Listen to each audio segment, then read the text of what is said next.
Nah, untuk tren desain itu sebenarnya kita lebih banyak ngerjain ke minimalis. Karena kan kalau sekarang itu lahan makin sedikit ya. Jadi kan kita banyak yang space-nya itu kecil tapi pengen furniturnya tetap bagus gitu kan interiornya.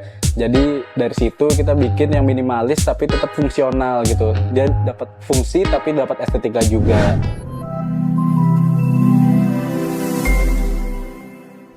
Nah Mas Aji, kalau bicara tentang furnitur custom, apa sih yang sering dipinta sama customer? Untuk furnitur itu kebanyakan biasanya kitchen set. Selain itu dia banyak juga backdrop TV. Kalau saya pribadi sih paling suka ngerjain kitchen set untuk furnitur ya. Karena kalau kitchen set itu kan gimana ya, mungkin kayak keinginan diri sendiri gitu. Karena kan pengen di rumah kalau misalnya punya dapur bagus tuh pengen gitu kan. Jadi saya lebih suka untuk ngerjain kitchen set. Nah mungkin kita juga tahu nih kenapa sih Mas Aji ini, arsitek kita ini suka banget ngedesain untuk area dapur ataupun kitchen set. Karena memang tantangannya, secara tantangan dia lebih menantang ya, karena ada kebutuhan yang dibutuhkan oleh konsumen untuk menyesuaikan bentuk ruangannya. Nah itu yang bakal menjadi tantangan buat arsitek kita. Beda sama produk lemari, kecuali jika konsumennya itu memang pengen buat lemari yang full memenuhi ruangannya ya. Bahkan ada juga lemari-lemari yang tingginya itu sampai ke plafon. Ada juga yang menyesuaikan bentuk ruangan yang di bawah tangga ya. Nah Betul. banyak banget klien kita tuh yang menyanyiakan area di bawah tangganya, padahal itu tuh bisa jadi tempat penyimpanan yang estetik dan juga fungsional banget, pastinya mengefisiensikan tempat. Nah Mas Aji, kan tadi kita udah ngomongin terkait furnitur kitchen set ataupun lemari. Pengen tahu juga dong tren dari materialnya. Sekarang ini gimana sih penggunaan materialnya? Kan ada kayu, aluminium ataupun stainless nih. Seperti apa nih yang sering diaplikasikan di Jagoan Dekor terkait materialnya? Oke, untuk di Jagoan Dekor sendiri, material yang bisa kita pakai itu aluminium sama kayu ya. Kalau aluminium itu kita biasanya pakai ACP. Dan kalau kayu itu kita biasanya memakainya blockboard. Kenapa kita pilih kayu? Karena kayu itu kan pilihannya banyak ya. Kita kan kayu itu ada blockboard, ada plywood, ada MDF, ada HMR, itu jadi sesuai keinginan kliennya kita bisa penuhi gitu. Oke, situasi kondisi apa nih yang sekiranya tuh muncul untuk menjawab kesesuaian terkait material yang akan digunakan? Misalkan kliennya butuh ini, jawabannya kita solusikan pakai bahan ini. Nah itu tuh contohnya seperti apa Mas Adi? Mungkin kalau misalnya dia areanya itu lebih ke outdoor misalnya ya. Kalau outdoor itu biasanya kita rekomendasikan itu pakai ACP karena kan dia lebih tahan ya untuk kondisi di luar gitu kan. Kadang juga kan kalau di dapur ada yang dapurnya itu sering lembab gitu. Kita juga biasanya rekomendasikan pakai ACP karena dia lebih tahan lembab. Atau bisa juga HMR karena HMR itu kan dia kayu tapi dia tahan sama air gitu. Oh gitu. Nah kalau di Jagoan Dekor kan sering banget tuh disebut blockmin dan blockboard. Itu tuh sebenarnya kayu jenis apa sih Mas Adi? Itu tuh dia blockboard itu adalah potongan-potongan kayu yang dipres jadi satu gitu. Jadi dia bahannya kuat tapi lebih ringan dibandingkan kayu ulin, kayu keras. Oh gitu. Itu salah satu bentukan kayu multiplex, Bang. Kalau multiplex itu dia lembaran kayu dipres jadi satu gitu. Gitu. Iya kan ada, kalau multiplex itu dia lembaran, kalau misalnya si blockboard tadi itu potongan-potongan kayu yang dipres. Kalau MDF itu seperti apa MDF? MDF itu dia serbuk, yang bahannya serbuk. Oh serbuk ya, berarti dia secara ini di bawah blockboard dong pastinya ya? Iya betul, Kualitasnya. ketahanannya dia di bawah blockboard. Nah jadi untuk si dapur ini, untuk area-area rumah yang lembab itu tuh nggak kita rekomendasikan pakai jenis-jenis kayu yang kualitasnya kurang bagus ya? Iya betul. Sobat Dekor, kita juga bisa banget menyesuaikan nih kebutuhan konsumen. Kalian misalkan area rumah kalian itu lembab ataupun berada di area-area pegunungan, nah bisa banget itu dikomunikasikan kepada tim Jagoan Dekor biar kita menyesuaikan bahan apa yang akan digunakan. Nah ngomong-ngomong pembahasan bahan tadi, saya juga pengen tahu nih, ada nggak sih kombinasi bahan di kitchen set? Misalkan kita tahu di area kitchen set itu tuh ada area-area yang rentan lembab, yaitu di area di bawah wastafel. Nah misalkan konsumen meminta untuk area selain wastafel itu tuh dari bahan kayu blockmin. Nah di bagian wastafelnya ini, di bagian sinknya ini tuh bisa nggak sih jika di custom? Bisa. Jadi kalau di kita itu bebas untuk materialnya sesuai keinginan klien. Kita tinggal memenuhi aja keinginan klien seperti apa. Oke. Nah Kang Haji, untuk desain-desain yang Kang Aji buat ini di Jagoan Dekor itu tuh sebenarnya bisa diaplikasikan ke semua material nggak sih? Apakah memang khusus kayu yang kayu aja gitu, ataupun bisa juga untuk ke bahan yang lain? Biasanya untuk material tuh kita udah dapat note dari klien. Misalnya dia mau pakai bahannya aluminium atau kayu gitu. Nah, nanti desainnya itu kita sudah menyesuaikan sama material yang dipilih sama klien gitu. Nah, jadi kita nggak 100% menerima keinginan klien secara mutlak ya, tapi kita juga bakal memberikan masukan-masukan yang sekiranya itu tuh bakal menjadi hal yang memberikan nilai positifnya itu lebih banyak gitu, memberikan solusi agar kecil set mereka tuh lebih awet, tahan lama, dan seperti itu. Jadi kita bakal selalu kasih masukan untuk ke konsumen-konsumen kita. Nah, kita sekarang mau membahas tentang kesalahan-kesalahan umum yang sering dilakukan nih sama orang-orang yang memilih furnitur tidak sesuai dengan kebutuhannya.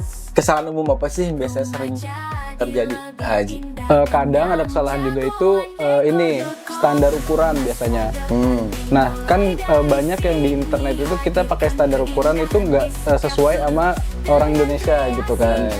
Iya, karena standar ukuran di internet itu kebanyakan dia pakai ukurannya orang Barat.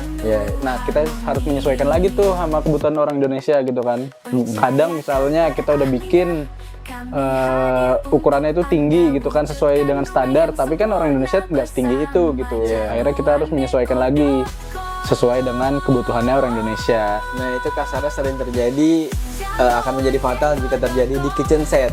Kitchen set ini kan dia membutuhkan ukuran countertop table-nya itu tuh yang sesuai dengan tinggi badan orang di Indonesia ya. Iya, betul. Tingginya juga harus sesuai, dan juga untuk bahkan kabinet atasnya pun harus disesuaikan nih. Jangan kita selalu pasang yang tinggi-tinggi nih, sedangkan kebutuhan badan kita pun rada susah gitu buat menggapainya. Yang ada hasil harus selalu memakai bantuan, misalkan tangga ataupun bangku. Nah, itu bakal repot ya, makanya harus disesuaikan. Itulah kesalahan umum yang sering terjadi. Ada lagi yang mau saya tanyakan nih. Nah, Aji, ada nggak sih tips yang Aji bisa bagikan kepada sobat-sobat dekor nih yang mungkin mempunyai rumah kecil namun pengen furniturnya itu tetap estetik dan fungsional nih, Aji? Yang pertama sih pasti pemanfaatan space ya. Karena kan space kecil itu kita nggak bisa banyak pilihan gitu kan. Jadi kita harus memanfaatkan sebaik mungkin space yang ada gitu. Jadi bisa jadi misalnya kita sekarang pakai sofa, di bawahnya udah disiapkan lagi untuk laci gitu. Jadi ada kompartemen-kompartemen yang bisa dimanfaatkan gitu, walaupun itu bukan fungsi utamanya. Iya.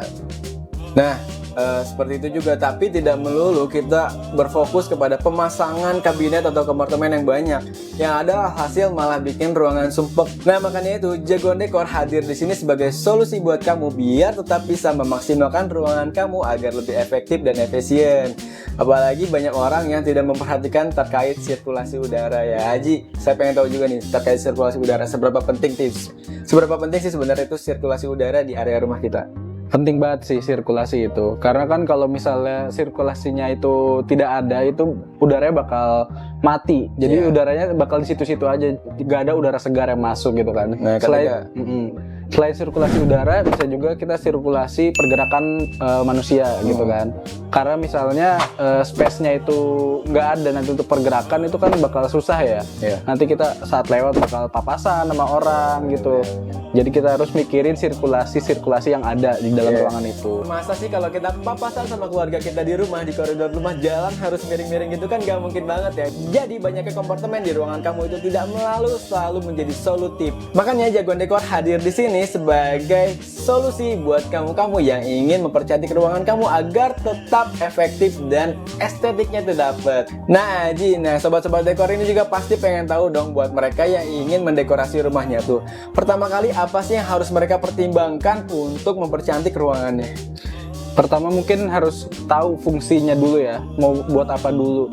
Kadang kan ada orang yang belum tahu nih mau dipakai apa ruangan itu gitu. Jadi pertama kita tentukan dulu fungsinya itu mau apa, baru nanti kita bisa menjawab kebutuhannya. Misalnya itu nanti bakal dipakai untuk ruang penyimpanan gitu kan. Nah, nanti di situ kita bisa bikin kabinet-kabinet atau hal-hal yang lain kan, mengikuti dengan kebutuhan klien tersebut. Makanya dari itu kita juga mengadakan tim survei untuk bisa mengetahui kebutuhan konsumen. Nah, hubungannya nih tim survei dengan Aji ini tuh seperti apa sih sebenarnya? Boleh diceritain ya, Aji? Tim survei dari Jagoan Dekor ke Mas Aji nih seperti apa alur kerjanya nih?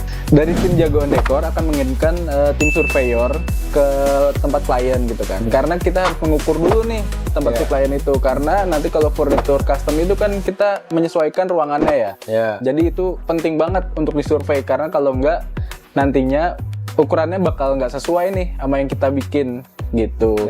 Nah sobat dekor, makanya kalian gak usah takut kalau bikin furnitur custom di Jagoan Dekor, karena bakal kita pastiin dengan tim surveyor kita bakal pastiin dari awal sampai akhirnya itu semuanya tertata dengan sempurna. Makanya buat sobat dekor, jika kalian mau membuat furnitur di Jagoan Dekor, langsung saja hubungi kita. Kita akan mengirimkan tim surveyor untuk mengetahui apa kebutuhan kalian. Tenang aja, layanan surveyor itu gratis banget ya. Bener ya Mas Haji ya? Gratis. Betul. Ya.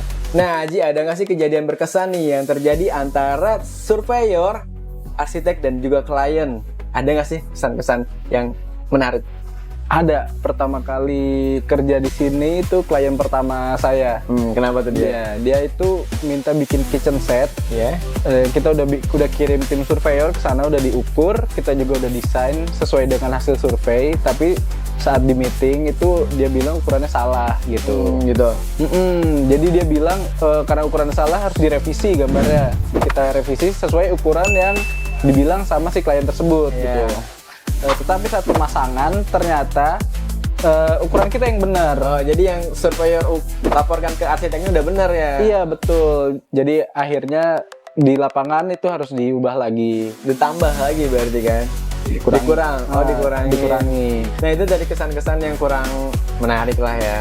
Ada nggak sih kesan-kesan yang berkesan positif nih bagi arsitek kita nih? Ada nggak nih Haji? Mungkin ada, itu klien yang ngebebasin kita untuk berkreasi ya. Jadi dia cuma pengen bikin kitchen set. Dia nggak banyak minta ini itu, pokoknya desain sesuai kita gitu. Nanti tinggal dia lihat gimana hasilnya gitu. Nah kalau dari sudut pandang arsitek dikasih challenge seperti itu, terus sebenarnya senang atau malah aduh ribet ya, saya nggak tahu keinginannya apaan?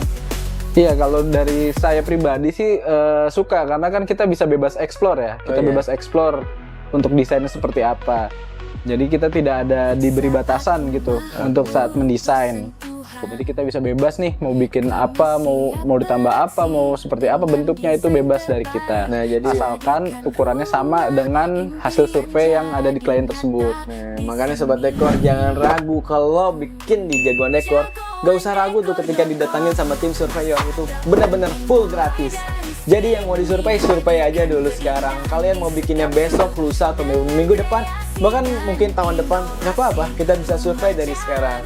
Hubungi Jagoan Dekor segera ya, makanya sobat dekor. Nah sobat dekor, mungkin banyak yang pengen tahu lebih dalam terkait desain interior. Teman-teman bisa banget pantengin terus sosial media kita, karena ada apa sih Aji di sosial media kita? Ya, di sosial media kita itu kita ada edukasi-edukasi ya mengenai produk. Kita juga ada membahas desain-desain terkini. Nah seperti itu sobat dekor, jadi nggak usah ragu, langsung aja kalian lari nih dari YouTube yang lagi nonton ini, langsung lari ke Instagram kita, karena di sana kalian bakal dapetin konten-konten harian yang mengedukasi kalian terkait cara mempercantik ruangan kalian lebih efektif dan efisien. Nah sobat dekor, seru banget ya bincang-bincang singkat kita bersama arsitek dari Jagoan Dekor. Jadi teman-teman tahu dong sekarang siapa sih yang ada di balik dari desain interior yang kece-kece banget yang ada di Jagoan Dekor. Nah Mas Aji, terima kasih banyak sudah meluangkan waktunya. Semoga teman-teman bisa menikmati hasil dari desain interiornya Mas Aji. Caranya gimana? Pesan sekarang juga furnitur custom kalian ke Jagoan Dekor. Sekian, terima kasih buat teman-teman. Jangan lupa di subscribe YouTube kita, di follow juga Instagram kita, TikTok kita, dan kita juga ada di Facebook. Jangan lupa di tap like untuk postingan kita, di share juga ke seluruh penjuru dunia. Sobat dekor yang ingin mengetahui inspirasi dekorasi lainnya, langsung saja kunjungi jagoandekor.com. Jagoan Dekor, masa depan dimulai dari sini. Terima kasih Mas Haji. Minum dulu, minum. Chatnya ada kan? Penutupan. Udah ya. Nah.